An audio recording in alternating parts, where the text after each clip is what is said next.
Hey, Brian. What's up? Hello, Pierce. We'll pretend like we just jumped in Yeah, and haven't been just talking for met. the last Yeah, like 10 minutes. But anyways, how did remind me how we met in the first place? I don't even necessarily remember.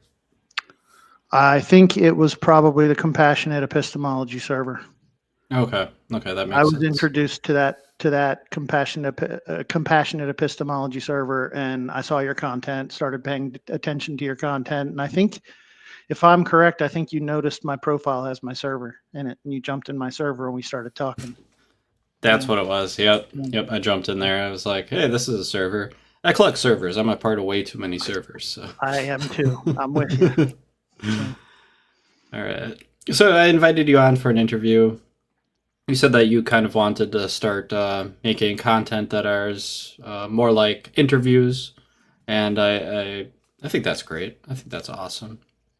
Um, but for today, we'll be talking about nihilism, and yeah, I find that really interesting. Like we were trying to figure out what to talk about, and you listed off, I think it was two or three things, and this one caught my attention because I was like, huh, that sounds interesting. So, what's that all about?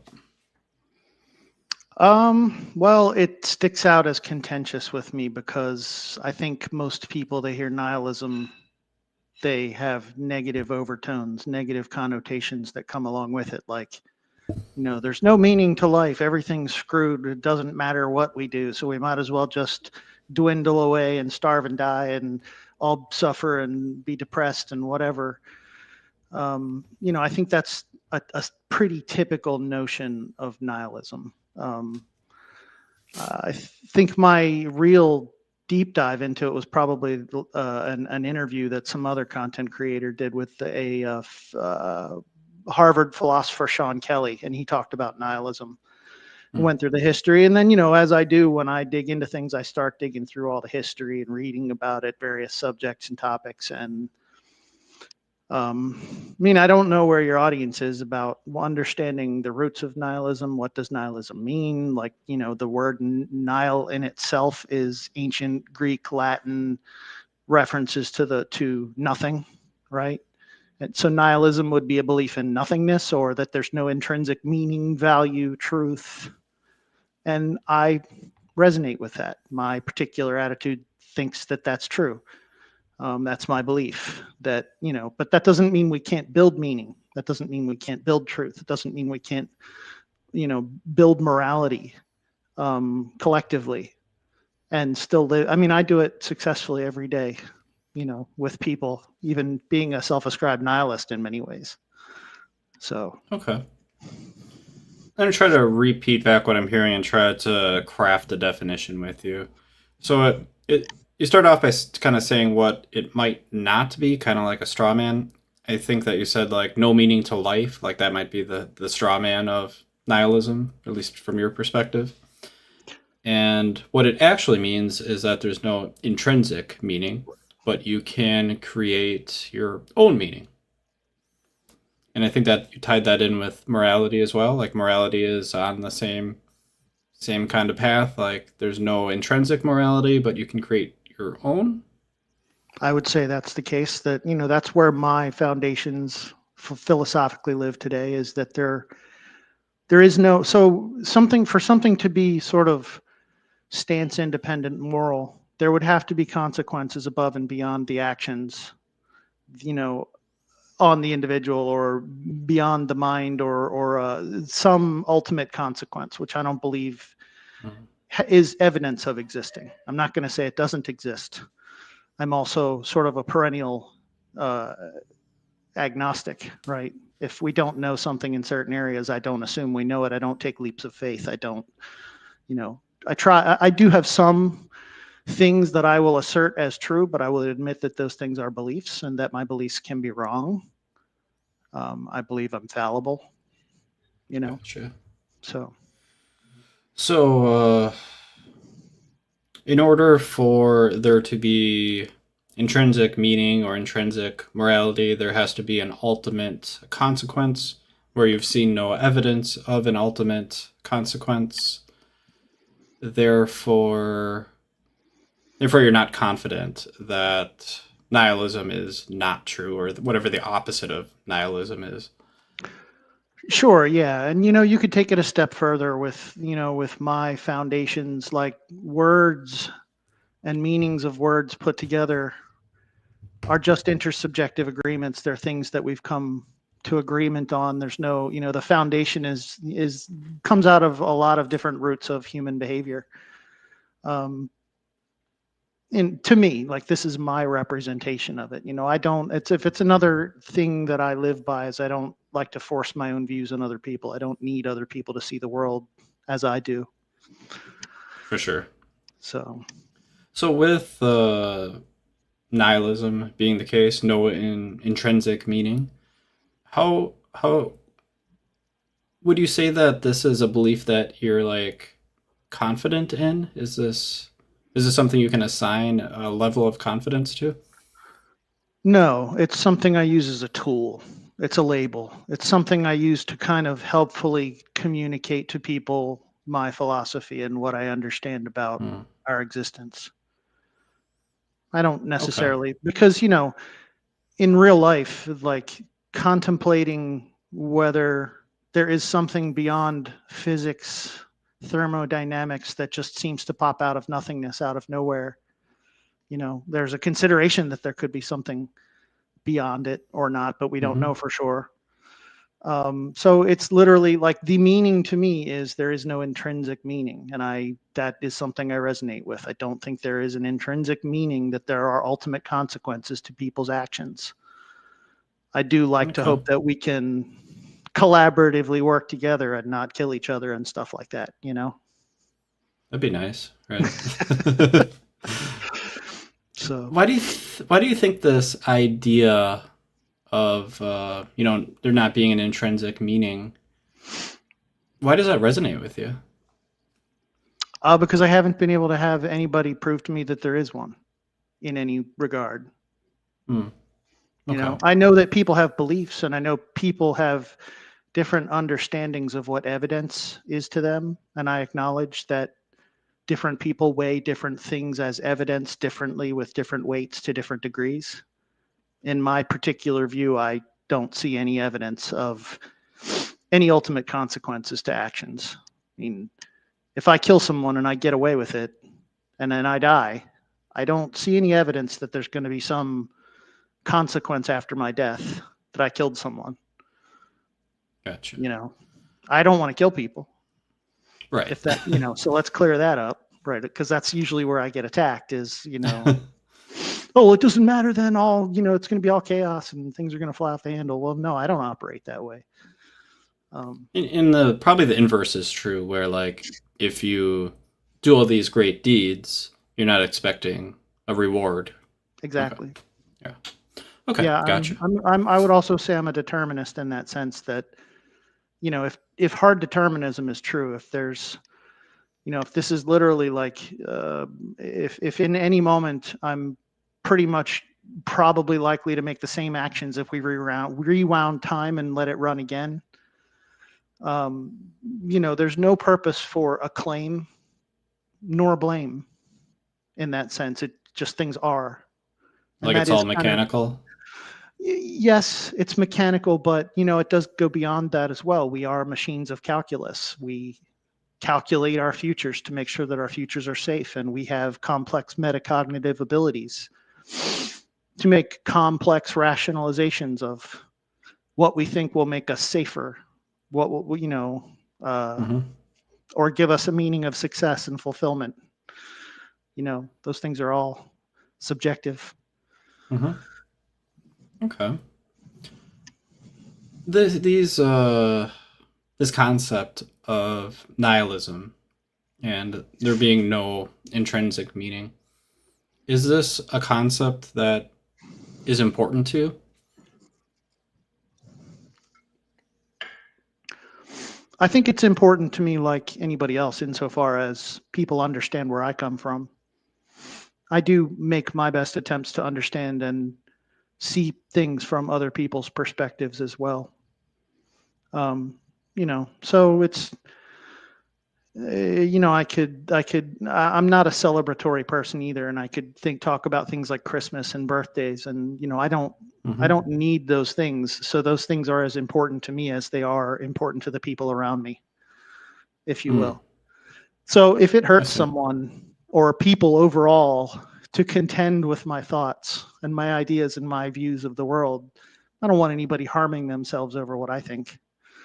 Yeah, You know what I sure. mean? I hear you. If you didn't have this, if you didn't hold this concept to be true, this nihilism, no intrinsic meaning, do you think that it would change your life in any meaningful way? If I didn't hold it to be true, Yeah. I would say no, because I've only come to such rationalizations within the last couple of years of my life because of circumstances of my life. Prior to maybe 3 or 4 years ago, 5 years ago, I wouldn't contend with such deep introspective issues of my existence. And, I was too tied up in work and um, always behind because I'm not a traditionally educated person, but I had a successful career in technology and IT for a long time, and that because I barely graduated high school. I went to very little college. I never got a degree, but I managed to nurture a career for a long time very successfully, and it was a lot of catch up. So I dug my nose in books about programming and technology and team building and all that other bullshit. Excuse my French. Um, That's okay. That's it okay. it took sort of almost dire circumstances in my life to get my head out of my ass and start to contend with some of these really big issues. You Mm. know, If you hadn't dealt with these issues, if that wouldn't have happened, would I think you're kind of saying like not a whole lot would be different? I think I've just learned how to frame who I am and what I am better, if you will. Okay. Does that make sense? I think so. I've You're refined and able. honed my argumentation, my stances. I would say I've changed my views on some things, absolutely. So I think change is natural in certain degrees, but this type of like education, learning with putting a lot of smarter people than me around me and trying to learn from them, has brought me to different levels and, like I said, just better ways to illustrate my thoughts. I think I know that can sound like confirmation bias too, like I'm really just reinforcing who I am, but I mean, in some ways that happens naturally too, right? You think some things and then you find out those things are as true as we understand them to be. You know, Hmm. um, I'm wrong too, though. I am fallible. So What do you think it would take for you to go from believing there is no intrinsic meaning to believing that there is, in fact, intrinsic meaning? I mean, I'd want someone to be able to work it through with me and put me in a position where I have no other recourse but to say, yeah, you're right. I agree with you. I don't know if I could think of any particular scenarios off the top of my head, but if someone could prove to me that there were some, consequences to me murdering someone that are beyond human comprehension, maybe, you know, Okay. but I see a lot of people standing on moral high grounds saying that they do believe in these absolute truths, yet they commit the same atrocities that all the rest of humanity commits. So who's right? Who's wrong? I try to take the stance of I don't know, and Hmm. as far as absolute truths, fundamental reality or meaning, I don't know if there is. I believe there's not. You know. Hmm. It's interesting the phrasing, and this might just be like a limitation of the English language, but in some sense, you're saying like I have no idea, right? And then in another sense, you're like, well, I believe this. Those two things, at least to me, to in the language, they seem contradictory. It's like I believe this, but also I don't know. Can you clear that up? Sure. Like, do you know the concept of falsifiability? Like, Mm-hmm. there are lots of notions that we just can't falsify. God, we can't falsify every notion of God, right? Now, I believe God is not true, but I can't falsify God, so therefore I can't say absolutely God is not true. But I don't need to. I have a belief that God is not true. I can't know that God is not true for sure in every circumstance that everyone defines, especially when God is established vaguely in a way that could be true in any way. But I'd go back to like these things don't affect my daily life, right? If God were true, if God were a thing, if morals were true, it doesn't seem to affect daily life of people making moral or immoral actions. Hmm. I still make what I would consider moral and immoral actions, but it's only by what I define as moral and immoral actions, as what I've learned through societies and community around me and the things that I've established and believe. Okay. Does that make sense? Am I Yeah. am I avoiding? I don't want to avoid answers. No, no. But I will present to you this box. It's not a very impressive box. It's pretty small. But in this box contains all the truths of the universe. And I can't lie to you. Everything in there is 100% true. You can ask it anything you want, and it will tell you the truth. Would you would you want to ask it about nihilism or about God, or would it be something like you wouldn't want to even ask that question? Like, No, I think if I had the opportunity to have the answers, I would definitely reach for the answers. I think that's okay, what I spend my life doing. But that's also why I hold firm in I'm not going to make assumptions about answers until I okay, know, you know. gotcha. So I'm going to try to repeat back your position and see. I think I understand. So, with regards to both of these claims, you kind of take the position of I don't believe. However, it's unfalsifiable, so I can't know for sure, but I don't. I believe that this is not the case. I guess there are. Sure. I mean, there's Yeah. other terms we could use here, right? Like agnostic atheism, Hmm. right? I'm a perennial agnostic when it comes to the questions that we ask that we know in certain timeframes we're most likely not going to get answers to. So I don't see a lot of importance in asking those questions. I, like the rest of people, sometimes like to have thought experiments and think through things, and they can have sometimes profound impacts on people's lives and how they act, interact, and such. But once again, when it comes to daily pragmatic life, that really doesn't change the fact that if there's a car coming at you, you got to get out of the way, or it's going to hit you, and you're going to get damaged and such. Right. And I'm much more deep and confusing than this too. We're really scratching the surface level. But I wanted to say that we can sum it up easy ways, like saying, agnostic atheism is another thing that I identify with. It's like I don't know for sure, but I believe some Mm. things. But if it came down to dying on that hill, I'm not going to die on the hill of whether God is true or not. You know, Yeah. It's not or that something morality is that's true or not. Yeah. Sorry. it's not something that's super important for you to determine if it's true or not because it wouldn't retract value or add value to your life. I think that's what you're saying. Yeah, it's in my actions too. Like I'm not an amoral person. I don't necessarily take what people would consider amoral actions, just for whatever reason, benefit of my own, um, whatever a reason you want to ascribe. I don't kill people. I don't rob people. You know, um, so I don't necessarily think those things are quote unquote moral or immoral actions. Being along the lines of determinism, things that happen prior lead up to the events in which occur. Hmm. So, how can one avoid it if you've been taught and catered up to that moment in an action? So, therefore, I Mm. don't blame them for those actions. I do want to stop people from hurting other people. I think that's a good idea. Um, So it's kind of like the position of people. are not necessarily responsible for their actions, but we ought to protect people from other people taking those actions, like harming them.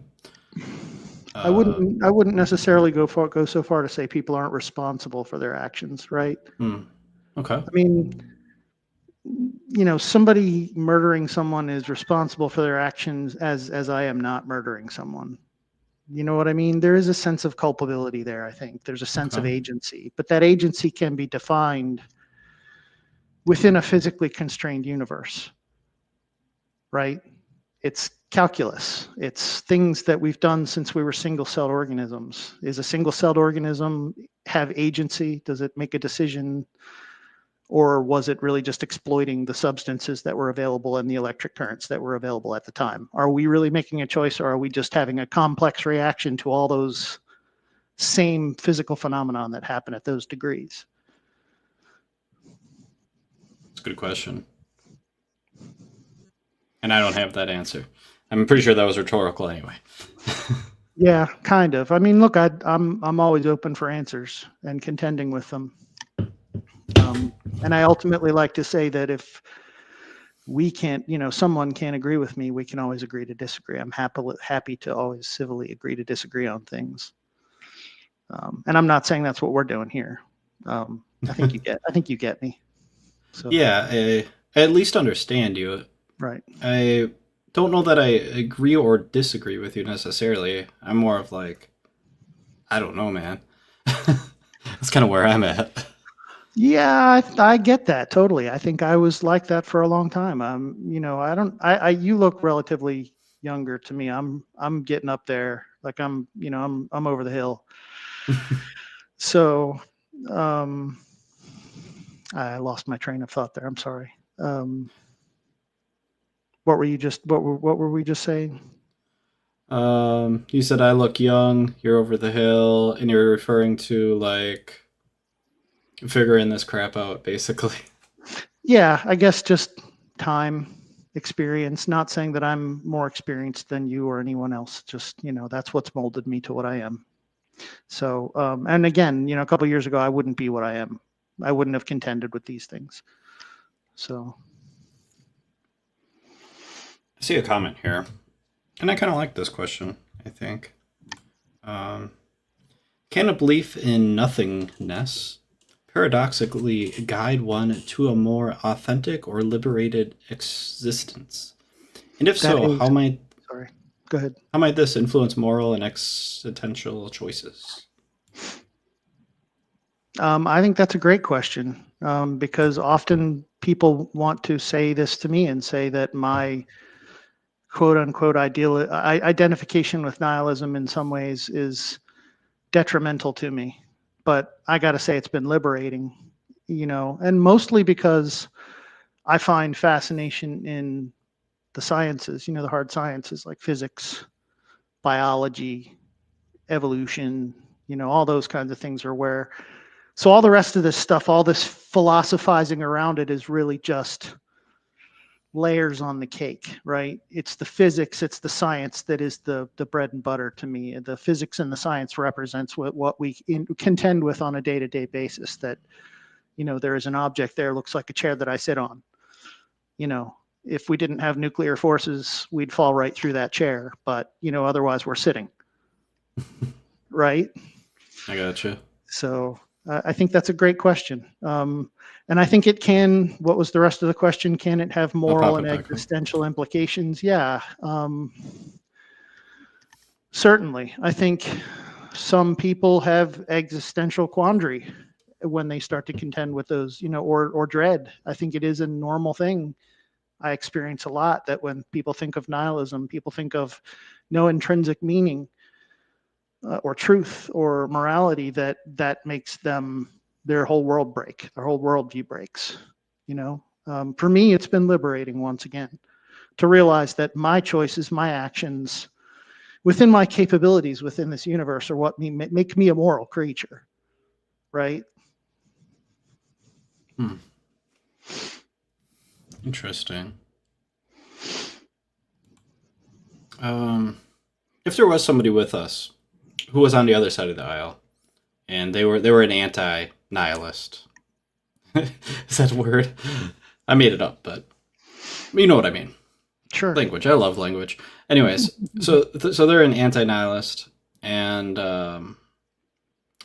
but they're like, you know what? I could change my mind. I'm a reasonable person. I want to know the truth, right? What could they discover to go from anti-nihilist to nihilist? That's interesting too. I'm of the belief that all roads lead to Rome as long as you continue to be skeptical and question. If you Hmm. choose religion and or a particular religion and you dig into them, I think you're ultimately going to find out that there aren't any answers there either when you dig deep enough. And then it's going to send you other areas for looking for answers. Or you might just accept, like many people do, that things are just the way they are. I've read the Bible, I'm studying the Quran, I've talked to lots of people about the Torah, and the one thing that I find super fascinating is that there's no justification for God within those books. It's just, if you don't go in those books with a predetermination of God, you're confused, because at the first outset of those books, they're like God, and you're like, well, wait, whoa, hold on, why God? So, yeah, I think all the roads lead to Rome. I think if you really want to be skeptical and seek the answers, I think we're all going to kind of end up at the same places. Hmm. Okay. And that's more or less your position. Maybe not on everything, but on some things.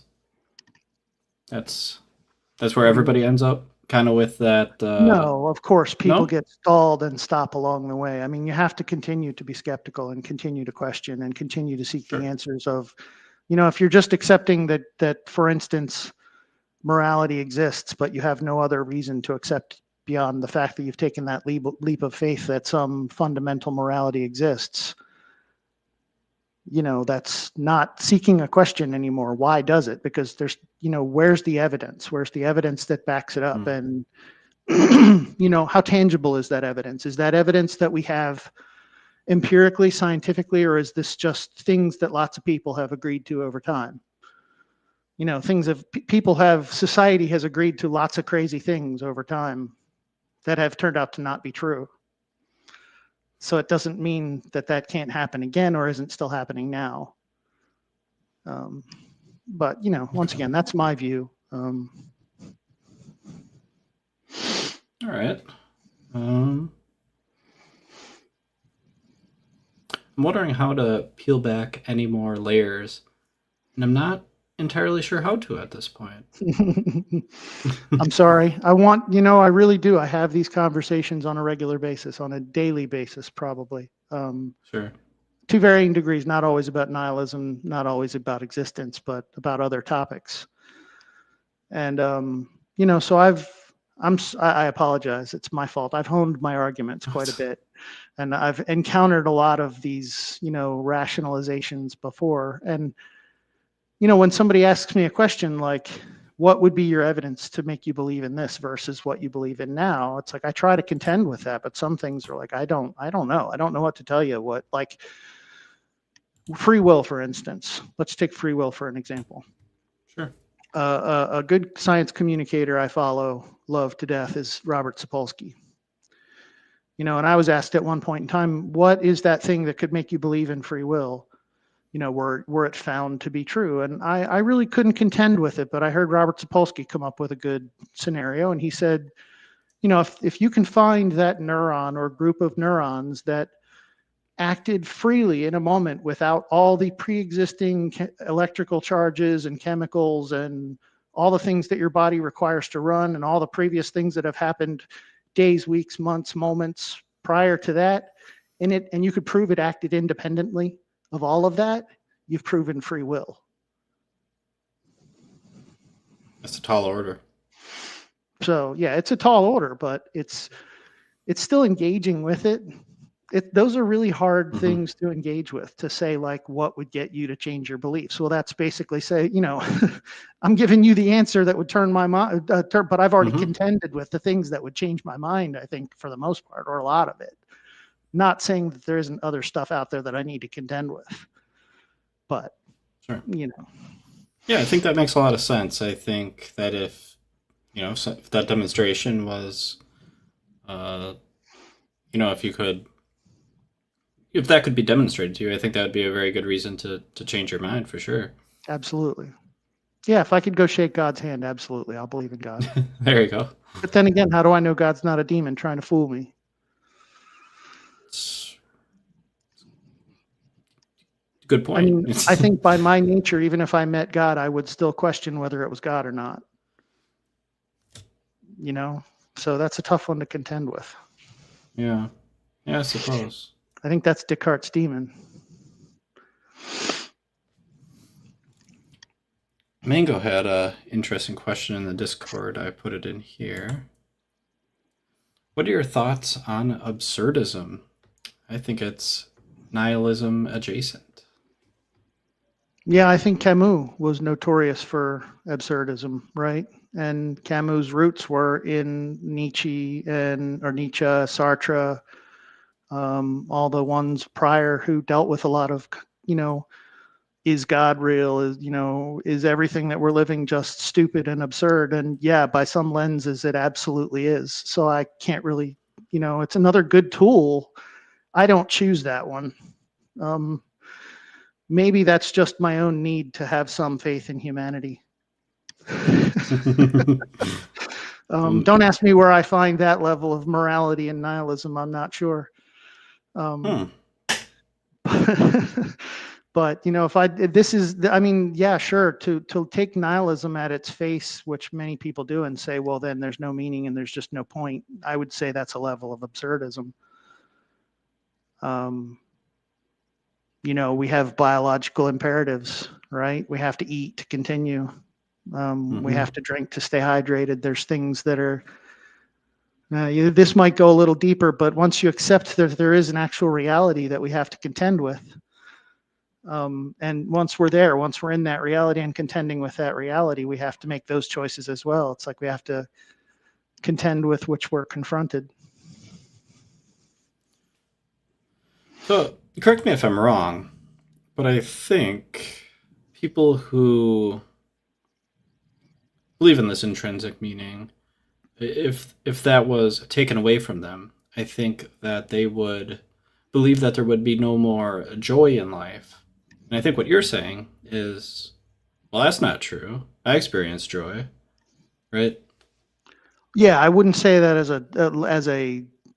a broad Definite, yeah. stroke. I wouldn't say everybody falls into this pit of despair that is, existential nihilism. Um, but yeah, no, it's been liberating for me. Mostly just because I understand it, because I've read through the history and it's interesting, and I can take a unique perspective on things that I think makes people question those things just by the nature of me choosing them. And often I'm met with vitriol of people who are just like, well, you know, there's no meeting, so what's the point? Hmm. But look, I'm married, I have kids, I have a family, I have a house, I have my livelihood.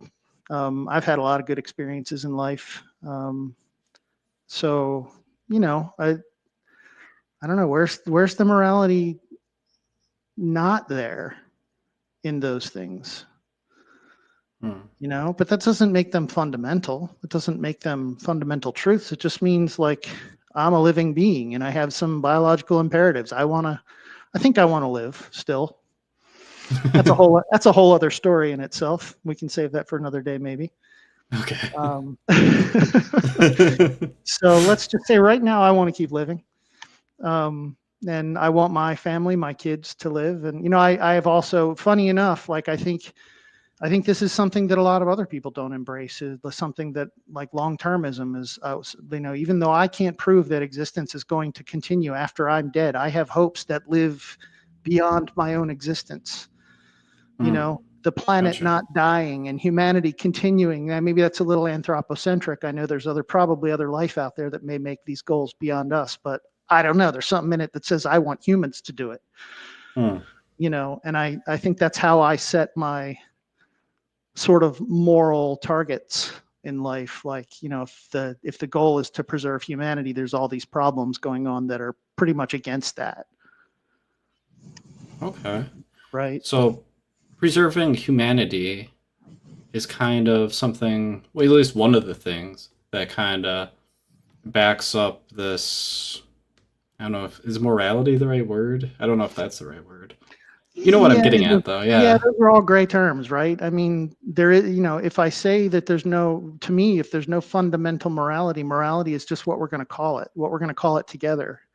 And you and Hmm. I obviously may disagree on what morality is or what is moral and what's not. I've been having that discussion with lots of people today around the war in Israel, uh, you Hmm. know, um, but we won't go there right now. But and it's revolved, the opposition to me revolves around there being some moral standard that other people seem to live above others. I don't get that. Yeah. I see a biological species that's pretty much level on the playing field, and I think we have the ability to give each other equality and equity, um, and be prosperous together. But a lot of people don't see that. So, Yeah. I see the world the same way.